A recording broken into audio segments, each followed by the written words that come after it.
dari sini. Siapa itu? Bisa diceritain cerita idenya dapat dari mana? Kan itu tentang obsesi perempuan untuk cantik gitu. Ini gue nggak nanya lagi Presma. Terus Gimana maksudnya kenapa mengambil dari sisi yang perempuan cantik tadi kok? Soalnya tadi kan Karena Baim lagi butuh perempuan cantik. Wow, pas banget nih kamera semua. Bagus, benar bagus. Kan lu tadi kerjain gue. Iya. Oke, kalau itu bukan saya nggak mau jawab, kayaknya ibu yang bisa lebih jawab. Iya. Karena kenapa perempuan? Padahal ibu yang paling jelek di sini kan. Sebenarnya tadi jawaban ibu untuk itu di bawah buat saya pengetahuan bukan. Jadi kan ibu sudah melihat juga ya. Dan kenapa sebenarnya perempuan itu kalau saya jujur ya ceritanya ini beda kalau saya nilainya dan saya itu suka banget, tapi ketika bisa menyimpulkan ini sebuah film mengenai perempuan, kaget ketika saya punya narasi dari ibu yang jauh banget melebihi saya. Nah sekarang coba tolong Yang tadi diomongin di bawah. iya Bu, beneran. Sebagai perempuan tentunya perempuan yang kepingin cantik dan kepingin tetap awet muda. Itu bersyukur bahwa penulisan adalah perempuan, jadi sangat sekali paham ya, dan detail jadi menggambarkan apa yang untuk tema ini. Tapi kalau mau diambil pesan moralnya sebetulnya bukan hanya untuk perempuan saja, bahwa kita manusia itu suka lupa bahwa semua itu ada batasnya, semua itu hanya sementara kehidupan dunia ini ya. Jadi tapi sering sekali yang terjadi kok itu bertolak belakang dengan apa yang seharusnya kita lakukan, yaitu menghalalkan segala cara untuk mencapai tujuan atau ambisinya atau hawa nafsunya sebetulnya. Ini hal nilai-nilai paling dasar sekali dalam kehidupan dan karakter manusia ya. Tapi luar biasanya itu Mas, dalam saya agak merinding ya, nggak bisa membayangkan gitu, oh sebetulnya ada manusia-manusia seperti itu. Nah ini adalah menjadi metafor karakternya Freddy, karakter Luna, karakter Oka gitu ya.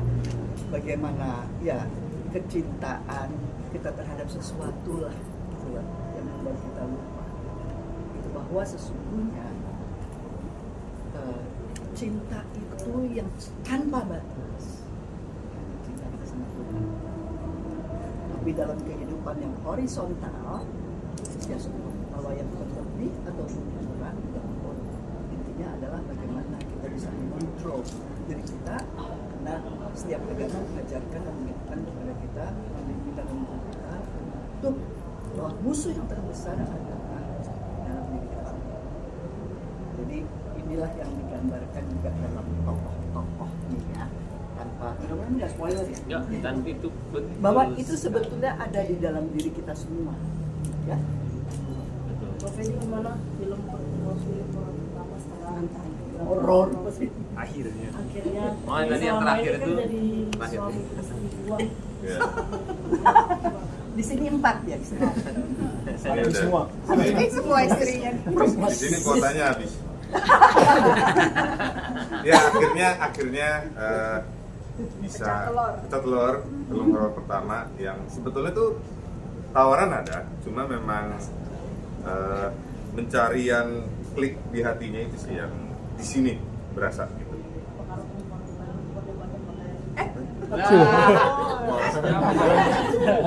Nggak tahu, tanya Baim kalau yang itu. Dalam kehidupan nyata dia suami yang baik hati sekali dan setia. Nih. Tapi mungkin gimana sih gimana sih dari kemarin sama. Ya, jadi ini memang di sini saya banyak sekali bertanya ke Baim dan ke Mbak Rati sebagai penulis skenario karena gini, kalau drama itu kan kita sebisa mungkin filmnya serealistis mungkin, selogis mungkin. Nah ini yang PR saya tuh, horor itu sudah nggak logis ya, goib gitu. Jadi saya harus berpikir logisnya itu seperti apa. Nah itu kan yang memang pengalaman ya. Nah itu memang cukup bawel lah nanya-nanya soal strukturnya, soal kapan boleh logis, kapan jangan logis, karena ini horor gitu kan. Itu sih yang PR buat aku, dan dikasih peran yang tadi aku bilang skizofrenia itu juga PR besar, karena ini harus ditunjukkan tapi bisa sesimpel mungkin diterima penonton, karena kan nggak semuanya teredukasi soal skizofrenia ya, tapi harus terlihat kalau memang ini ada sesuatu nih orang, dan itu jadi menegangkan, jadi seru, dan nggak sabar juga mau segera muncul filmnya. Gimana ngeliat hasilnya? Pertimbangannya apa sih kalau kita memutuskan dalam Seandainya saya bisa cerita sekarang, cuma kalau yang rajin melihat tulisan saya di medsos mungkin bisa curiga, oh saya bisa nebak kenapa akhirnya dia mau main. Segitu aja.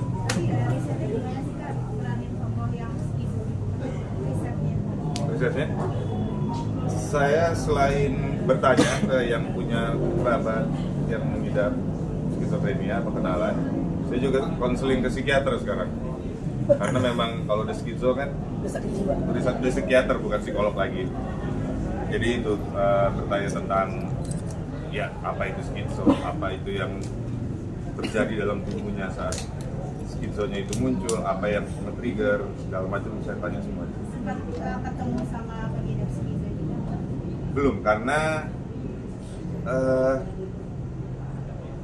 menurut saya itu lebih susah karena nggak semuanya nyaman untuk menceritakan. Sedangkan saya butuh, karena gini, kadang pengidap kalau ngejelasin itu tidak akan spesifik seperti dokter atau psikiater, karena kan ya mereka hanya bisa menjelaskan rasanya seperti A, rasanya seperti B, tapi saya butuh data yang lebih detail gitu, soal istilah-istilah medisnya, soal apa yang terjadi di otaknya kalau nggak minum obat atau sudah minum obat. Saya perlu lebih detail lagi, makanya ke yang lebih profesional untuk konsultasinya.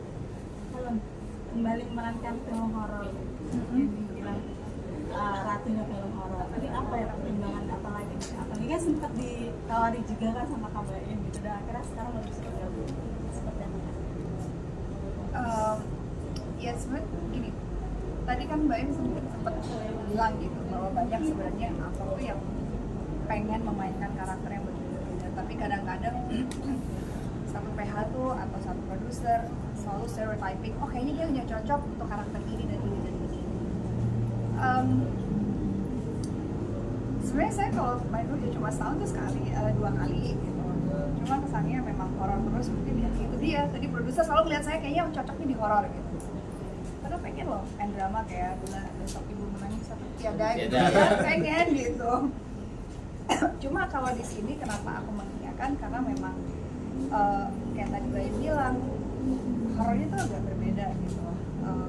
Mungkin bisa dibilang unsur dramanya juga banyak, jadi bermain karakter gitu, bahwa setiap ensemble yang kita di sini tuh punya apa ya, punya daya tarik yang berbeda-beda dan saling kaitan yang membuat karakter ini menjadi seperti kita di kehidupan nyata aja. Kalau horor kan selama ini aku main tuh, maksudnya karakternya tuh seperti di bubble atau dunia yang berbeda gitu. Kalau ini tuh aku bisa bilang kayak tadi bilang, ini ada di mana aja, di kehidupan sehari-hari juga kita temui gitu. Jadi itu yang membuat aku juga jadi kayak menarik ya, dan aku percaya Baim karena dia pemain juga ya gitu. Jadi aku percaya banget sama dia bahwa dia bisa mendeliver sesuatu yang kita ekspektasikan gitu. Karena mungkin kalau aku bukan apa ya membisikkan PH lain atau director lain, semuanya bagus-bagus, semuanya keren-keren. Tapi entah kenapa kalau pemain tuh ada connection yang berbeda gitu loh, yang bisa kayak kita bahasanya nyambung gitu. Nah itu yang membuat aku jadi lebih seneng gitu didirect sama seseorang yang punya basic sama kayak kita, dan bisa membuat aku jadi kayak bantu gue dong, dongkrak gue dong gitu, ibaratnya kayak push my limit gitu. Dan dia mau banget. Oh, jadi itu sih. Kalau boleh di skill mungkin ada yang mesti dirubah nggak sih dari semua pemenang kayak ini? Kalau mereka sempat ada beberapa gitu kan? Iya. Boleh. Dia nanya sama aku yang paling pertama, lu kalau syuting film kalau nggak makeup gimana? Bagus, seneng banget gitu, nggak usah makeup ya, bagus banget gitu. Karena mungkin Saya mau bayang- looknya natural ya, semua ini. bayangan orang gitu mungkin maunya Muna pengen kelihatan cantik aja gitu. Sebenarnya the more apa ya, di downgrade segimanapun gitu, pengen aku mendowngrade seorang Muna Maya gitu. Aku bilang apain aja deh ini mau ngapain gitu, terserah deh. Tidak selama make up gitu ya Pak? Malah laki-laki yang mau di make up. Laki-laki nggak mau, nggak pakai makeup, khususnya Oka sih. Gue nggak bisa shading gue. Kalau blushnya kurang kinclong kita nggak pakai. Iya. Lebih dandy. Boleh diceritain nggak sih tadi yang trailer yang terakhir yang ada kejar-kejaran di hutan itu seperti apa sih nanti? Sudah seperti apa syutingnya dan juga kayak gimana? Itu tadi syutingnya sebulan, editnya sebulan. Ya, sesempurna itu. Tuh, Oka, aku jawab. Ya dinamika antara Oka dan kayak Meli tadi. Kalau kami dipanggil, Apa? dinamikanya. Iya. Sebenarnya boleh diomongin? Boleh. Nggak tahu deh, nggak spill sih. Cuma maksudnya Oka sama Fedi tuh nggak, maksudnya Oh itu Oh, dia kira kita- orang yang saya cari-cari itu dia, bukan Fed. Ya sayang. Hari ini. Hari ini. Ya iya lah. Masa laki-laki namanya? Oke, nyari lagi. ternyata Fedi yang hari ini. Saya yang hari ini kan. Sayang Papa itu. Kalau ini Ya. dengan adanya udah ada teman-teman dengan kayak di seluruh negara dengan maksudnya All Star juga di sini juga apa ini harus di deliver perannya itu lain gitu dari yang lain gitu kan. Ada pressure tersendiri nggak sebagai kabar? Dari awal saya bilang sama semuanya, saya kok nggak pernah ngerasa nervous ya. Karena gini loh, orang nervous itu, jangan sayang Papa. Orang nervous itu ketika dia belum ada bayangan apa yang dia lakuin. Iya, orang nervous ketika dia tidak tahu apa yang dia mau gambarkan dan dia lakuin. Sedangkan maksudnya saya skenario ini saya sudah berbagai seperti lembaga. Jadi film ini seperti apa? Akhirnya saya bumbunya apa ya? Bumbunya ini adalah pemain dan kru supaya menjadikan makanan jadi lezat sekali dinikmati banyak orang. Siapa ya orang-orangnya ya? Ada yang garam, ada yang ada ini. Orang-orangnya ternyata orang-orang yang di atas ekspektasi saya. Dan ketika saya syuting, merinding lagi. Apa? Aduh, dia ngasihnya harus saya tuh sekarang masih merinding. Dia nggak, kalau director tuh apa ya? Saya sebelum menjadi director tuh kalau misalkan nggak nyampe pemainnya. Kita tuh karena pemain ya. Tapi kalau ini di atas ekspektasi saya semua. Jadi kayak apa ya? Kalau nggak bisa sebutin rasanya, tapi ketika saya ngedit dan lihat hasilnya, nah itulah yang dibilang ketika nervous tuh nggak, malah saya seperti playgroundnya saya di situ. Ada sini, yuk kita ini menyenangkan buat saya di sini, ini project buat saya. Malah saya menunggu banget untuk syuting dan selesai. Inilah berkahnya orang yang sabar, Mbak. Oke, udah ya teman-teman. Jangan lupa tunggu Sukma 2025. Promo. Oke. Baru-baru Luna. Pokoknya buat teman jangan lupa saksikan Sukma, insya Allah di tahun ini, di kapan Ryan? 2025, insya Allah mudah-mudahan. Pertengahan gitu. Oh saya juga belum bilang ini CGI-nya sesuai sekali. Jadi cermin ini saya bilang ya ini adalah film mengenai cermin, kalau boleh spill dan itu CGI-nya sangat sulit sekali. Itu adalah musuh CGI. Musuhnya dia bilang. Tapi saya memberanikan diri di sini untuk mengambil film ini yang katanya semua orang Mbak Ibu bisa berani banget. Balik lagi, nah kita tidak melakukan sesuatu hal beda, ngapain lagi? Kita cuma mau melakukan sesuatu hal yang lebih bagus. Amin.